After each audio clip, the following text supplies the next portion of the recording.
Oh, great. Okay, so good morning, everyone. This is the official good morning and hello to History 12. I'm just going to say hello to people who are not here. Do I have a display icon here? No. Okay. I'm going to say hello to people. Hey, come on in, come on in. Is that Mike under there? Yeah. Oh, yeah, with blue, and I recognize you with glasses and blue hair and a mask. Okay, so good morning. This is History 12. My name is, oh, there we go. Gabrielle's here. Good morning, Gabrielle. My name is Mike Metcalf. I'm an instructor here at Columbia College. Some of you know me already. Some of you have been in classes with me before. Some of you have no idea who I am. I've taught here for about 5 years. I have taught social studies in the past, but right now I do History 12, I do Social Justice 12, and I do Comparative Cultures 12. This is obviously History 12, and we will, for the next 13 weeks, be looking at the history of the 20th century. Who has had some background education in 20th century history? So from 1900 to 2000, give or take. Who has done that before? Yeah? A lot? A little? Considerable? Okay. A little bit? Somewhere in the middle? Okay. That's all right. So we'll try to, we'll be looking at, the sort of broader picture. Hopefully we'll be able to visit some things that you haven't seen before, or talk about things in a way that you haven't experienced before, which is very possible because you've all been educated in different countries, and different countries look at history slightly differently. And so we'll be able to hopefully get something new from this course as we go forward. Okay, so Gabrielle is here. I think there's a few other people. If you're on YouTube right now, you can use the live chat to talk to me or talk to us, actually. And so, oh, there's Shania. Hello, Shania. So in that way, we can hopefully make this work, okay? I have a syllabus for you. I didn't print it out this morning. What I'm going to try to do is try to do everything electronically. And so for those of you who are here in the class, hey, come on in. Come on in, come on in. For those of you who are here in the class, do you have a laptop or a tablet or an iPad or something like that? And if you do, are you planning on bringing it to class, or would you want to? Okay, so that's two questions. So do you have something like that at home? Yeah, pretty much everybody. Okay, and would you bring it to class? Yeah. Okay, because maybe what we'll do, I think that's Ayushi. Good morning. Morning to you. If so, I think it's probably a good idea for you to do. That way you can, I'm going to try and make it so that our overseas students can connect with us as well. And so that way you can talk to them and I can talk to them and we can all be sort of connected. It'll keep me from passing things out, which might limit any COVID transmission, and it'll be good for the environment too. So maybe we'll try to sort of do everything on computer in the class here, and that way, yeah, we'll try that if that's okay. So bring your laptop or your tablet, and then we can all sort of be connected, and we can sort of work in the room, but we can also work virtually at the same time, and then our friends who are joining us from somewhere else can be connected as well. That make sense? Okay. So that said, what I'm going to do is I'm going to try. How am I going to do this? Oh yeah, this is what I'm going to do. I'm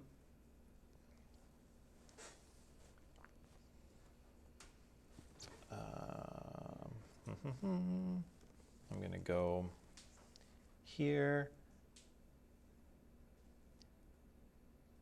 Yeah, let's do this. Is this going to work is the question.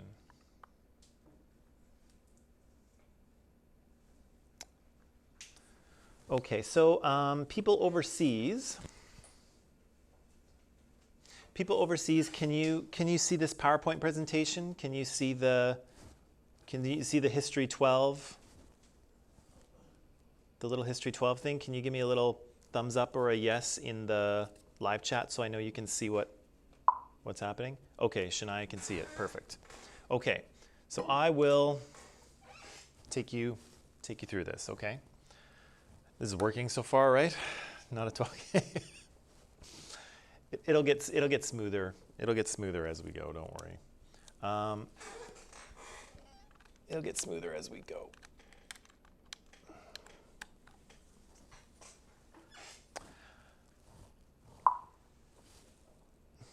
Gabrielle can see it too. Okay, good. That doesn't work. All right. All right, awesome. So here's what we're going to do. In this course, we're going to be conducting historical inquiries to examine cause and effect relationships and evaluate impacts in order to gain an understanding of the events that shape the world as we know it. This is a very cool period of history, I think. There's so much happening around the world, and so much of it is hugely significant, right? There's 2 world wars, there's a Cold War that kind of shapes the world that we live in today. There's a pandemic in 1918 that people have to deal with, not 1917 as Donald Trump likes to claim, but it's 1918.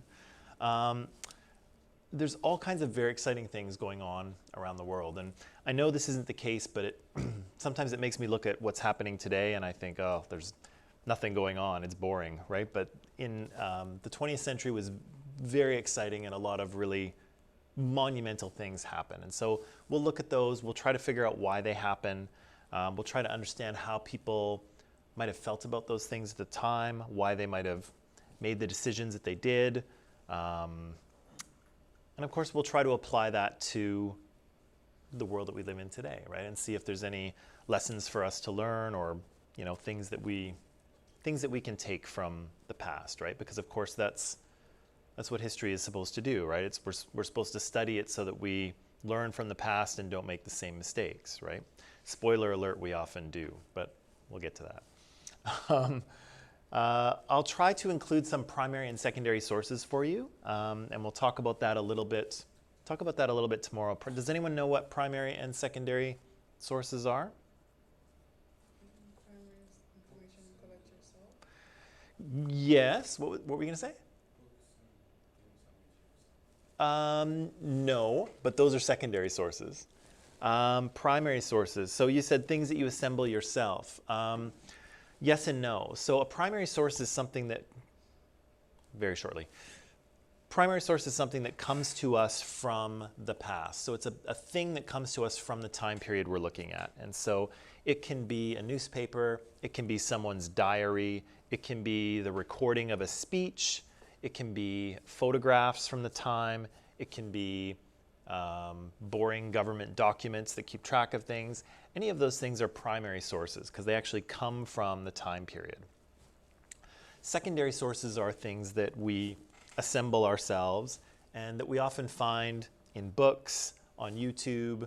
If you watch a documentary is a secondary source. And so people who create secondary sources look at all the primary sources and then kind of put them together basically into a narrative, into a story, into a way that makes sense to people, right? And so, because of course, history is kind of just a jumble of facts and images and data until you stick it together to tell a story. And that's another important part of what history is as well, is that history is not, often we like to think of it as a bunch of facts, right? It's a bunch of dates and people and, this country invaded this country in this year, and it is that.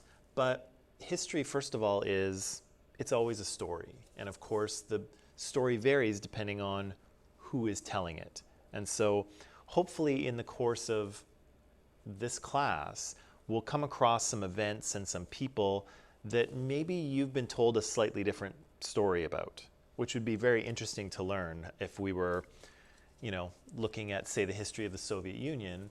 You may have a different perception of who Lenin or Stalin was, then I might, right? And so that might be very interesting to talk about why our countries sort of tell the story differently, why they portray people a little bit different. That might be interesting to see, but we'll talk more about that. What else do I have here? Oh yeah, and we'll also try to, this chair's a little squeaky, hopefully it's not coming through the mic. We're also going to look at how we should evaluate information, okay? Because of course we're living in a world where we are saturated with information, right? This little phone here of mine has everything known to man. I can access it all right here, right? Which is great, but the problem is that it's too much. And lots of the stuff out there, and we're probably, the age that we're living in now, we're probably very aware of the fact that a lot of the information out there is not very good, right? It's misleading, it's poorly assembled, or it's basically wrong, right? Or it's an outright lie. I'm looking at you, Donald Trump. It's an outright lie, right? So there's lots of information out there, but we can't, unfortunately, we can't believe everything we come across, right? We have to have some sort of tools to evaluate it and to make sure that what we believe is actually the truth, right? Or actually worth believing. And so we'll look at that as we go forward as well. What do I have here? Oh yeah. So I think the other important part of history, and the other part of history as a story, is thinking about how people would have felt about things at the time, right? What was their experience? Because, you know, the fact that we had a revolution in Russia in 1917, and Lenin and his Bolsheviks institute a communist government. Yeah, okay, fine, but like, what does that mean to the people, right? What did the people think about that? How did their lives change? Did they like it? Did they not like it? That's kind of what I think what really informs the story and what makes it interesting. It's not just what happened, but how people were actually living and what they felt and what they thought and what their experience was like, right? Because in many ways, I think the 20th century was a very different world than the world we live in now, right? Computers weren't a thing, internet wasn't a thing, you know, mobile phones weren't a thing, and so it's kind of a different world that people were living in, and so it's always very helpful if you can kind of take your brain and try to put it into a person who was living in the past, right? And that can help us kind of understand the future or understand the past, but also to how to judge it in a way that isn't sort of colored by our own experience, right? Because again, we live in a very different world than people did in 1910 or 1920, right? Yeah, and again, hopefully we can gain some wisdom from this class. Hopefully we can gain some ideas about how to exist in our current world, right? Because of course, you are the ones who are going to live in the world of the future, right? I will for a little while. I've still got a few years left, I think, I hope. But you're young, right? You're going to live in the world of the future for probably 100 years. So you're the ones who are going to shape the world going forward, not me. And so I think it would be very useful for you to kind of know at least where we kind of came from, why the world is the way it is, and again, that can kind of inform you in shaping the world of the future, as you will, you young, inspiring people. Moving on to materials. So there's a textbook for this course, and it's called this, Global Forces of the 20th Century. It looks kind of like this, except less pixelated, because that's the best picture I could find of this textbook. You can, I think, get it from the bookstore, right? Is that what we're doing? Is it from the bookstore? They haven't said anything about bookstores. They haven't said anything? Okay. I think you can get them from the bookstore. We have a whole stack of them. If you are online, I guess this kind of counts if you're in the classroom too. If you're online, I will post the sections of the book that we're going to read so that if you're, for overseas people, you can still read what we're reading in class. And so I guess you guys can read it too if you have your computer. So either way, we're covered. There are actual hard copy books if you're here in Vancouver. If you're overseas, I will make sure that I'll make sure that you have it so that you can read it. Yeah, so we'll use that. There'll also be probably some other stuff too. I'll have some videos for you to watch, I hope. I'll have some articles for you to read, and everything that I use will be posted on Student Portal. So if you go into Student Portal, which I think everyone is familiar with, right? Yeah. If you go in there in this class under Course Documents, right now you'll find the syllabus that's there, and then all of my lecture slides will be posted there, and anything that I might hand out to you or ask you to do, everything will be in there as well, right? So you won't, you'll always have a copy of everything. There's a few learning outcomes here that we are supposed to achieve in this class, and I won't sort of go through each one of these in detail, but what most of them have to do with is critical thinking and kind of the analysis of information and the sort of synthesis of it into your own understanding, right? So we're going to look a little bit at critical thinking. Some of you who have been in my class before have been exposed to that already, so you'll be exposed to it again.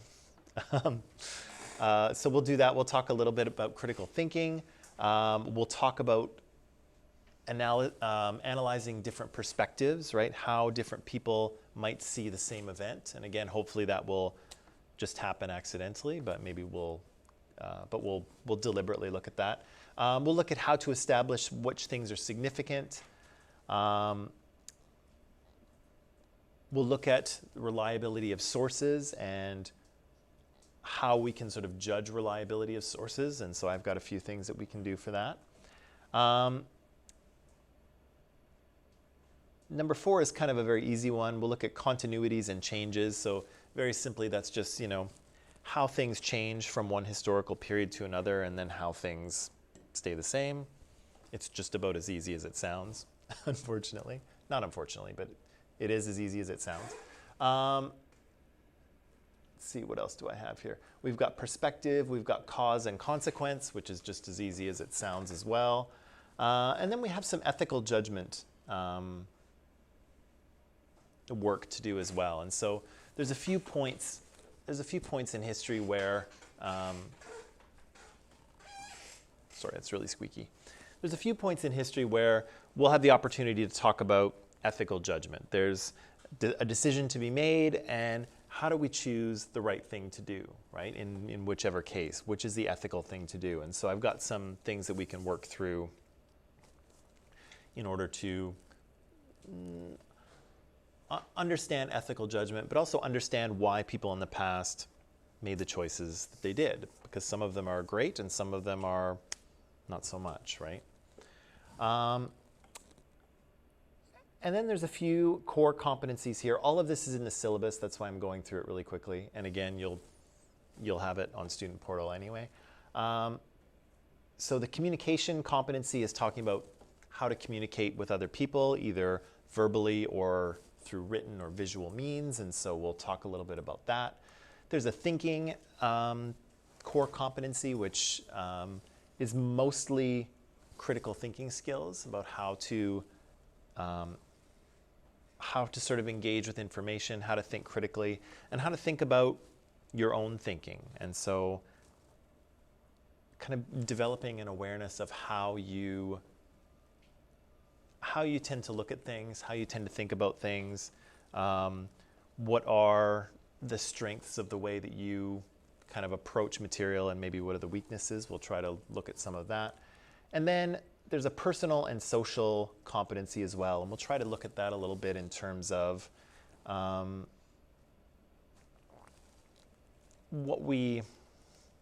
do I describe this in my own words? How do I paraphrase this?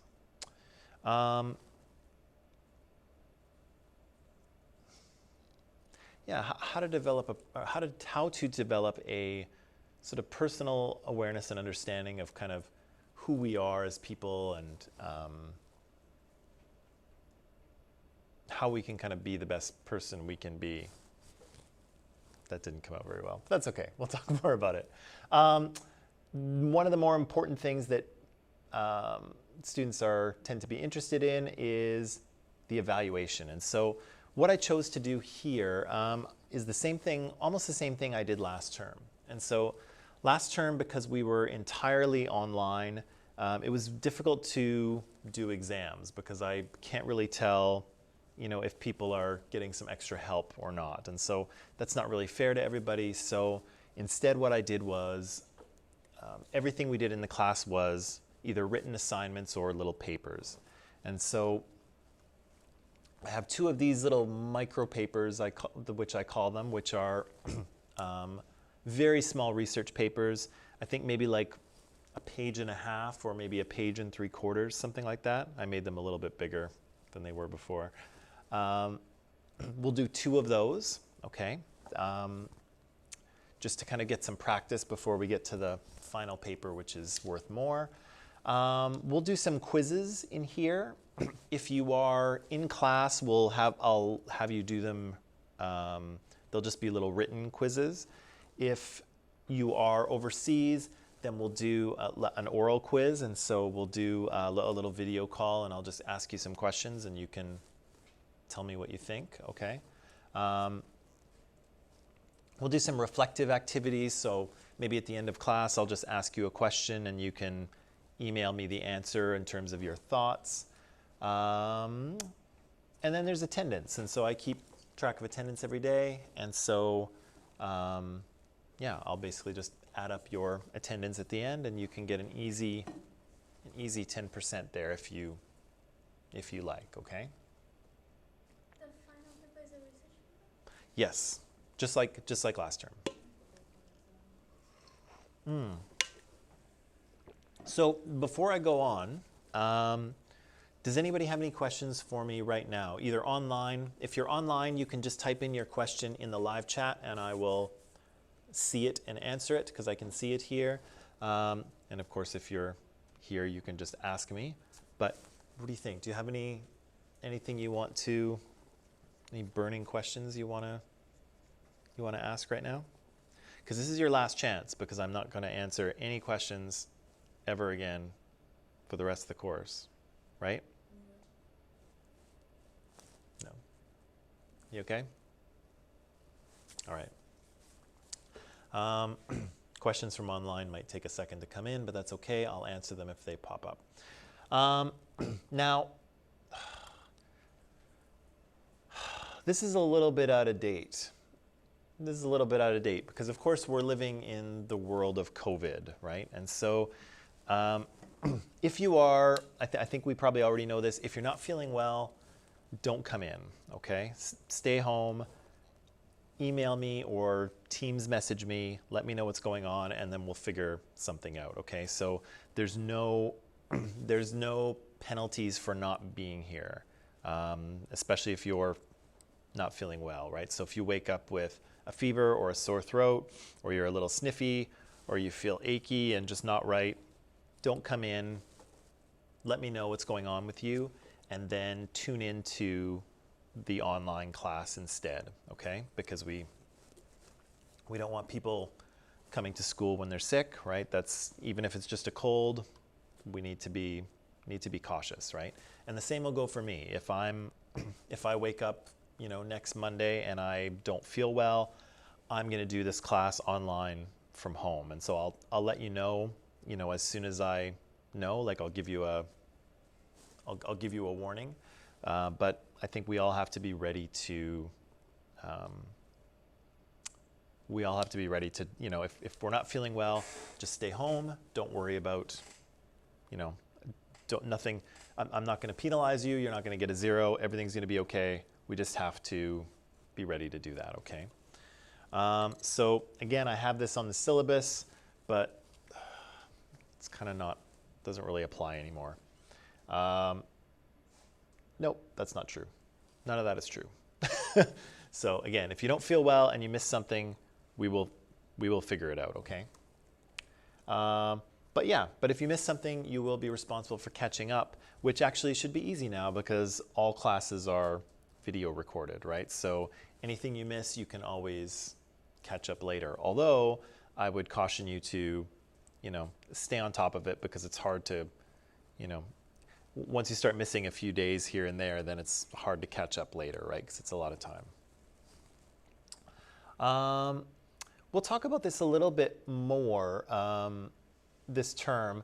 It didn't really come up very much in the past because I did more exams, but now that I'm doing more writing, this kind of issue of plagiarism is coming up. And so what we need to do is we need to have an understanding of how to, well, I mean, we all know, like if you're writing an exam and you look at your neighbor's paper, that's obviously cheating, right? And so we all know that's bad, right? That's bad, no. But plagiarizing stuff is more tricky because when you're writing something, you do have to use the ideas of other people, right? Everyone does it. Academics do it all the time. They use all kinds of ideas that belong to other people in their own writing. But we have to figure out how to use those things correctly, right? We have to understand what things need to be cited and when they need to be cited, and also which things don't need to be. And so it's a little bit of a tricky, it's trickier than it looks, I think. But I'll try to help you out and sort of give you some tools that will allow you to put other people's ideas together with your own in such a way that doesn't result in charges of plagiarism, okay? Because we do have a number of plagiarism charges here every term. Some of them are intentional, right? Some people are trying to cheat and they get caught, kind of thing. But a lot of them are just students who just don't know how to paraphrase things, or they don't know how to cite things. And so I'm going to try to help you learn to do that properly if I can, okay? Ayushi has a question. Is it possible to be meeting on Microsoft Teams or Zoom to be easier to participate? Ayushi, I'm open to that.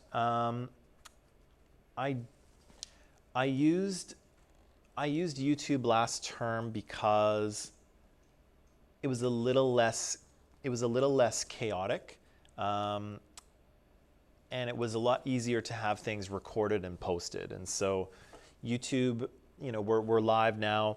YouTube is recording this and they'll automatically post it, and I kind of don't have to do anything. And so I don't have to worry about files and moving things and finding enough space and then finding out my drive is too full and now what do I do? And YouTube will kind of do all of that for me.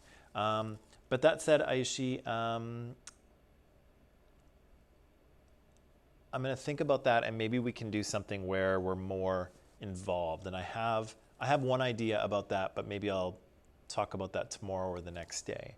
But I hear you, and I know I don't want anyone who's not here to feel kind of disconnected. And again, it may be the case that, some of us get sick, So if Amanda gets a cold next week, Amanda's got to stay home, and now she's an online student for a week. And so we may find that throughout the term that some people kind of move in and out of the classroom. And so, yeah, I'll try to find a way to do that.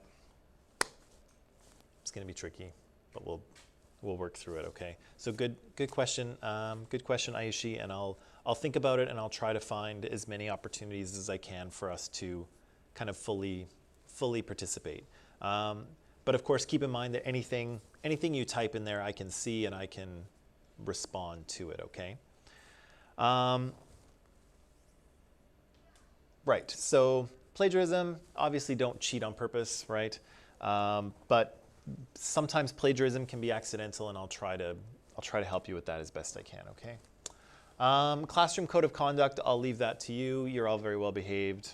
I'm not worried about that. It's in the syllabus, but you're all fine. Email. So every every Columbia College student has an email, so if you're a new student, then you don't know that. If you're an old student, then you do know that. So check your email because things will come through there, and probably check Microsoft Teams as well because that seems to be becoming the platform that I think everyone is using, like many teachers and students. So keep an eye on your email and on your Microsoft Teams because again, if anything kind of gets posted, it'll get posted through there. Like if I can't come in or if there's something I need you to know. But also there's stuff coming from Zerlinda about student events and Deborah and Sarah, and so check your email, right? What else do I have? Oh, safety. I don't know.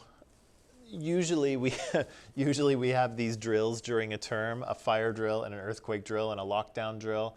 I have no idea how we're going to do these with COVID. Stay tuned. But usually we have one of these per term, okay? Obviously, if you're online, this doesn't matter. But we will, more news to come on those later. And of course, it's important for us to know what to do in an emergency, right? Okay, so I'm going to go back to, oh, that's not what I meant to do. Hang on. Oh, I know what I got to do. I got to escape out of this. Then I can do this. Hang on, what's going on?